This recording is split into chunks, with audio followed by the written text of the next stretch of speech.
Biyahe tayo ulit ngayon. Sama kayo dahil wala naman kayong choice. Pinapanood nyo to. So, pupunta tayo ngayon ulit sa vet. Dahil yung isang aso namin, si 2D, ano yan, pure breed na Dachshund. Ano na siya, 10 years old na siya. O magte-10. 10 years old na ba siya? 10 na siya. 10 years old na si 2D. May history kasi ng ano yan, UTI. So ngayon bumalik, hindi na naman siya nakakaihi. Yan sila nasa likod. Kagabi lang nagsimula. Kasi kagabi di bago matulog. Sa kwarto, umiipa to eh. Kagabi nakaihi pa siya. Kaso itong madaling araw, ngayong maga na to, hindi na siya nakakaihi. Puro forma na lang siya. Popular na lang, popular. Puro forma lang, racing. Yan o, t-shirt ko. Yan, baka may naghahanap sa inyo. Meron pa rin yan sa Lazada, sa TikTok, sa Shopee. Pero walang kulay dilaw kasi ako lang meron nito. Meron yan gray, black, tsaka puti. Ngayon kung nagtataka kayo kung sino yung kumukuha ng video, secret muna. Ayaw daw niya magpakilala dahil ano kasi ito sikat. Sikat kasi siya. Isa siya sa mga famous sa YouTube. Sabi niya sa akin, Tol, baka gusto mo tulungan kita na mag-content kasi napapansin ko mabagal yung pag-upload mo. So ayan, ayaw niya magpakilala. Pero andyan siya, sikat siya na YouTuber, content creator. Kasi syempre, pagka binanggit ko yung pangalan niya, baka mamaya singilin niya ako kasi may mga followers talaga yan. Ewan ko kung natataon lang. Madalas ganun no, yung mga alaga nating mga aso, o kahit na ano pa yung alaga nyo, baka na-experience nyo rin to. Kadalasan, pagka may mahabang panahon, wala ka sa bahay, nagbakasyon ka o nagtrabaho ka, kadalasan pag uwi mo, may sakit, nagkakasakit yung aso. Siguro talagang nalulungkot sila, no? At least doon, mamomonitor nila yung progress niya. Napakadali sa yung sabihin yan. Kaya ihanda mo na yung pambayad. Yun na nga. Handa mo na yung bank account mo. Yun na nga yun. Kaya Tudi, umihi ka na, Tudi. Galing-galingan mo pag ma-vlog dyan. Guys, kung napapanood nyo to, like, comment, share, and subscribe. Ring the notification bell para updated kayo sa pag-ihi ni Tudi. Para may pambayad din kami sa gamutan. Konti na lang, bebenta na ako ng laman. Sana may bumili, may bibili kaya. May bibili kaya. Ewan ko, kasi dati ko pa narinig yan na pag nalulungkot daw yung mga aso, nagkakasakit sila. Hindi man ako naniniwala, pero itong mga nakaraan, parang totoo nga. So yan, comment nyo dyan kung may ganyan din kayo experience. Eto na ulit tayo. Ito yung birds. Gusto na ng aircon nito eh. Natulog ka naman sa aircon. Okay, so dito tayo ulit sa Padrinao. Ayan, JM Padrinao. Dito talaga yung vet ng mga aso namin. Kahit yung dalawang puppy sa bahay ngayon, dito talaga sila. Dati naman ang sakit ni Tudi yan. So, alam ko kaya niyang malagpasan yan. Ihi lang eh. Kaya ni Tudi yan eh. Okay, so...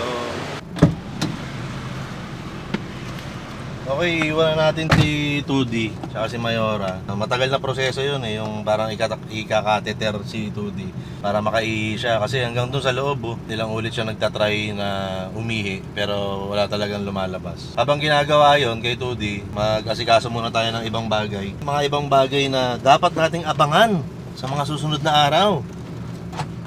Let's go!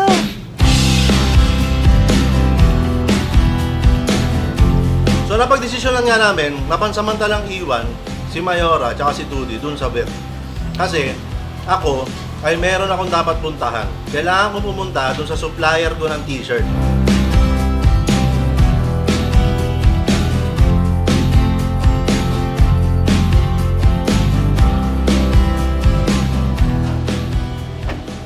Oh, nandiyan pala kayo. Dito rin kami. Dito tayo ngayon sa supplier namin ng t-shirt. Kuha tayong t-shirt para sa next design ng aprobado. Thank you, sir.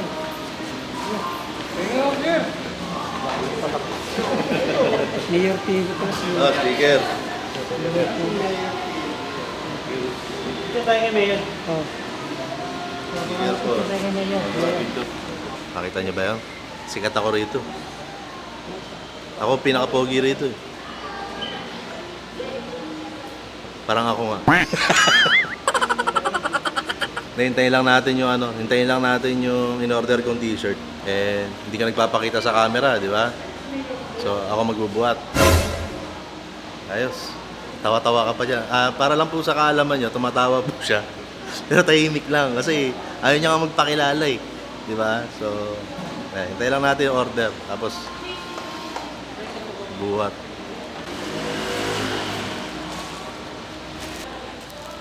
Ayan po. Ay, sir. Anong ulam niya, ma'am?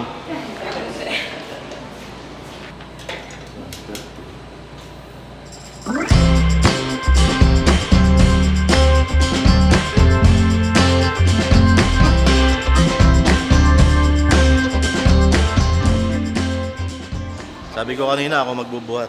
Sinungaling ako eh. Sinungaling talaga ako, wag kayo naniniwala sa akin. Sila sir yung magbubuhat. Kasi mga bait sila rito eh. Nagpapakain pa nga sila rito eh. Di ba ma'am? Di ba nagpapakain? Sigurado ko tuloy, sir. Di ba nagpapakain kayo dyan? Ako naman, sir. Pag basta may tira pa, sir. Kasi may tira pa. Ginawa mo akong puting ah. Ayan na. Ma'am, salamat ha. E di nabayaran na nga, nakuha na nga yung mga stocks ng t-shirt para sa aprobado. Na dapat yung abangan yung collab. Pinakaunang collab to ng aprobado. So dapat yung abangan yan. Thank you tol ha. Pasensya na kayo. Sige, yun. Hindi ako na bahala. Tutulak ko na lang. Salamat.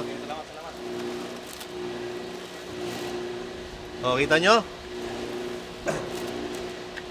Malakas ako. Dapat yung abangan to, itong bagong design na lalabas sa aprobado dahil talaga namang manyaman ang susunod na design ng aprobado. So abangan nyo yan.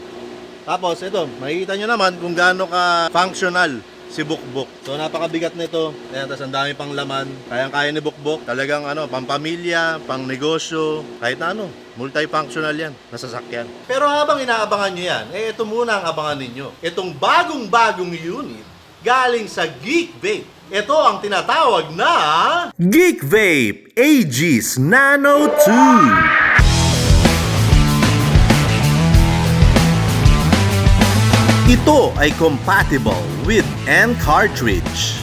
Meron din itong 0.69-inch display screen. Ito rin ay merong leak-proof design. At meron itong built-in 1,100 mAh battery.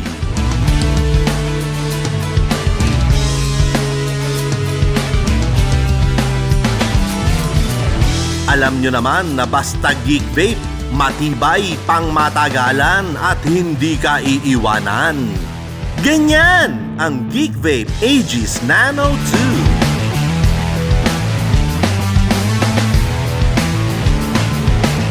Siyempre, gawang Geek Vape yan.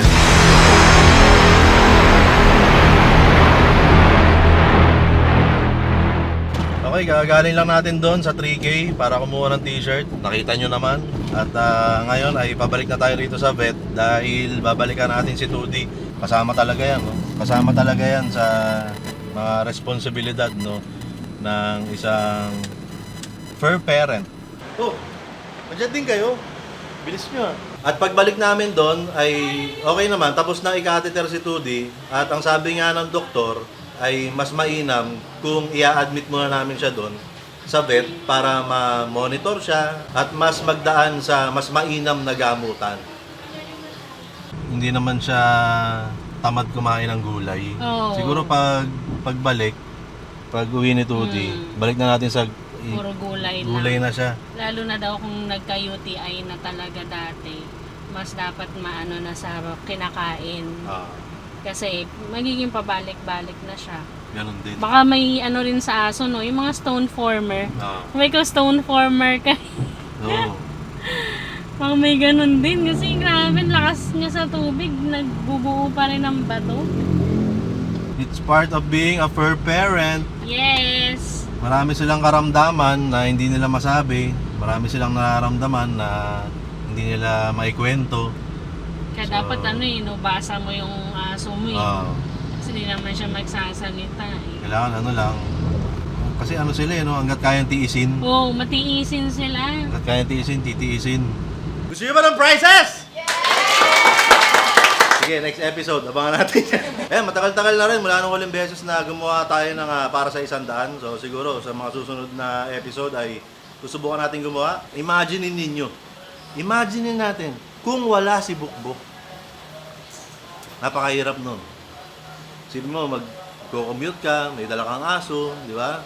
Tapos, pupunta ka rin sa supplier ng t-shirt, ano ka, magka-tricycle ka, di ba? Mahirap.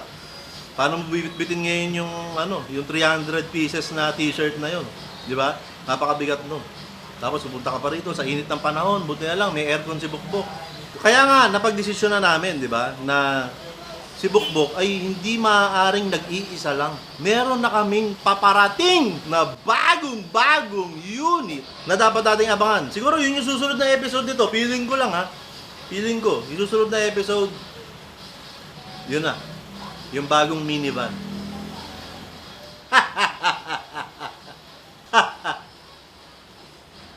Tawa kayong lahat.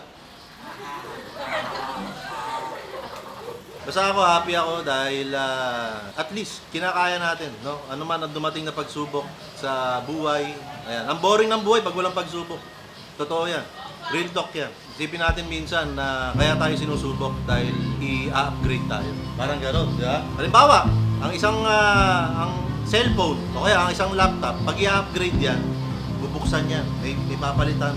Pag sinara ulit yun, pag napagdaanan niya yung pagsubok ng screwdriver, pag sara nun, uy! Parang brand new yan. Diba? So, sa ngayon, ang malaki natin pagsubok ay ang init ng panahon. Kaya importante na minom tayo ng tubig at ng milk tea galing sa Brewkara by Mayor TV!